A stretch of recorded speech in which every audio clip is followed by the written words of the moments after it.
bukan tidak mengerti hukumnya, tapi tidak mengerti dengan dampak dari dosa yang dia kerjakan. Tidak mengerti dengan murka Allah Azza wa Jalla. Maka di sini para ulama menjelaskan yang membuat orang itu bertobat atau yang mendorong dia untuk menyesali perbuatan dia tatkala dia ingat sama Allah Azza wa Jalla dan mengetahui hukuman yang akan ditimpa oleh dia. Kalau dia nggak paham dengan hukuman itu, santai dia. Tapi tatkala dia mengerti bahwa dia akan mendapatkan siksa yang sangat pedih, maka dia akan menyesal. Maka di sini penting buat orang yang menunda-nunda tobat untuk mengenal Allah Azza wa Jalla. Kalau bicara hukum, banyak orang ketika berzina, dia tahu zina itu dosa. Dia tahu membunuh itu dosa. Dia tahu berjudi itu dosa. Dia tahu riba itu dosa. Tahu. Tapi dia tidak tahu dengan azab Allah nanti. Kemudian dia segera bertobat, tidak menunda-nunda. Yang tidak diterima siapa? Oh, yang mereka terus berbuat sayyiat. Dosa-dosa terus-terusan dia lakukan. Sampai ajal menjemput dia.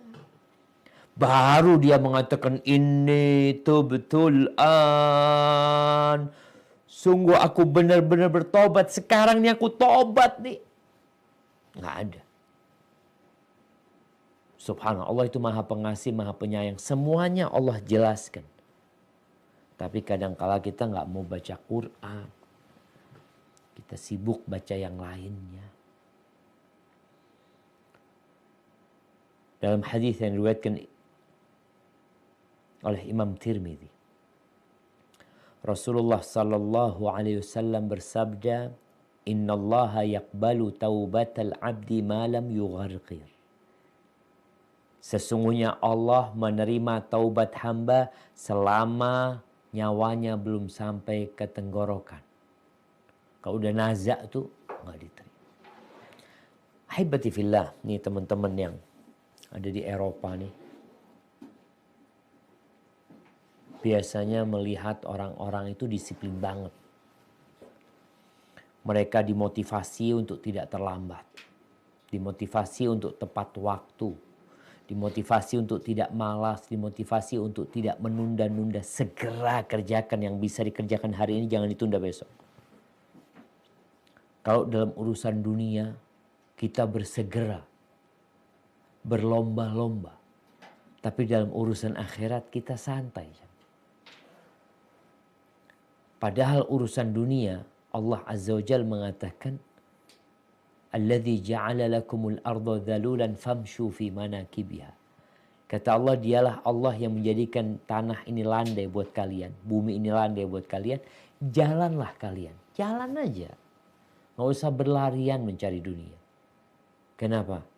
Karena engkau sedang berburu bayanganmu sendiri. Semakin kencang dia pergi. Jalan aja santai. Tapi untuk ke masjid, fas'au ila dzikrillah. Segera menuju ke zikrullah. Untuk taubat, Allah mengatakan, wasari'u ila maghfirati min rabbikum. Bersegeralah engkau menuju ampunan Allah dengan bertobat. Dengan meminta ampunan Allah Azza wa Jalla dan surga Allah Azza wa Jalla. Dan dalam urusan menuju kepada Allah, Allah katakan fafirru ilallah. Lari engkau menuju kepada Allah. Lari tanpa menoleh ke belakang. Itu namanya firar.